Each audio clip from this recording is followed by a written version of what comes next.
Como será que Deus olha para as nações? Um tema presente no livro do profeta Jeremias é exatamente isso, a perspectiva de Deus sobre as nações do mundo. Queria pensar rapidamente sobre como Deus se refere às nações no capítulo 25. A partir do versículo 15, nós vemos até o final do capítulo como Deus olha para as nações e o que Ele tem preparado para as nações. Mas eu quero destacar um versículo para a gente pensar aqui, que é o versículo 29. Então, Jeremias 25, versículo 29. Pois eis que na cidade que se chama pelo meu nome, começo a castigar, e ficareis vós de todo impunes. Ele está falando com as nações. Não ficareis impunes, porque eu chamo a espada sobre todos os moradores da terra, diz o Senhor dos Exércitos. E se você olhar alguns capítulos adiante, a partir do capítulo 46, fica muito evidente como Deus olha para as nações. Deus olha para as nações com ira, porque estão imersas no pecado. Nós vemos aqui a profecia a respeito do Egito, no capítulo 46, profecia a respeito dos filisteus, no capítulo 47, profecia a respeito de Moabe, no capítulo 48, e veja que em alguma dessas profecias fica muito claro a razão por que Deus tem ira contra as nações. Veja, por exemplo, no capítulo 48, versículo 7. Pois por causa da tua confiança nas tuas obras e nos teus tesouros, também tu serás tomada. Olha o versículo 26. Embriagai-o, porque contra o Senhor se engrandeceu.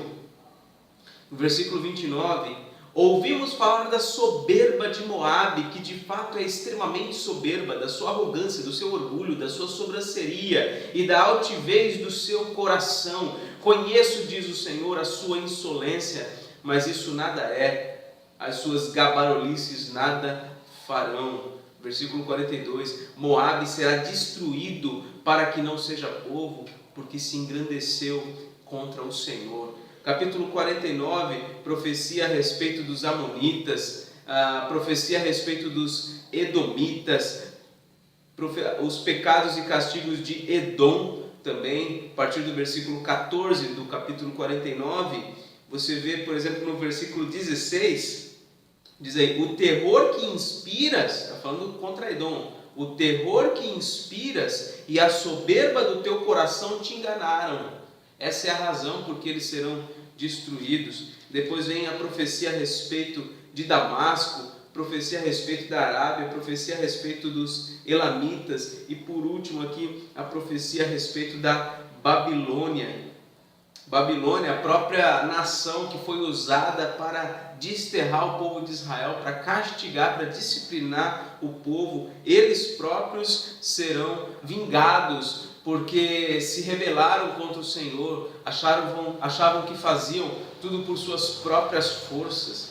Olha, por exemplo, no versículo 29, no finalzinho, diz assim, retribui-lhe segundo a sua obra, conforme tudo que fez, assim fazei a ela, porque se ouve arrogantemente contra o Senhor, contra o Santo de Israel. Versículo 31, eis que eu sou contra ti, ó orgulhosa, diz o Senhor dos Exércitos. E assim vai. Temos, por exemplo, no versículo 38, a espada virá sobre as suas águas e estas secarão, porque a terra é de imagens de escultura e os seus moradores enlouquecem por essas coisas horríveis. Então, para nossa reflexão aqui, como que Deus enxerga as nações? Como que Deus olha para as nações? A verdade é que o pecado das nações atrai a ira de Deus. A ira de Deus. E essa é a principal razão porque nós devemos anunciar o Evangelho a essas nações. Não é porque elas são coitadinhas, porque elas são carentes de coisas materiais, simplesmente porque estão padecendo, porque pessoas estão sendo violentadas e coisas estão acontecendo. Sim, tudo isso, mas por detrás de tudo isso está o pecado, a soberba, a idolatria. Tudo isso atrai a ira de Deus. e nós, com o Evangelho, podemos comunicar a maneira como estes serão libertos ou livres da condenação de Deus.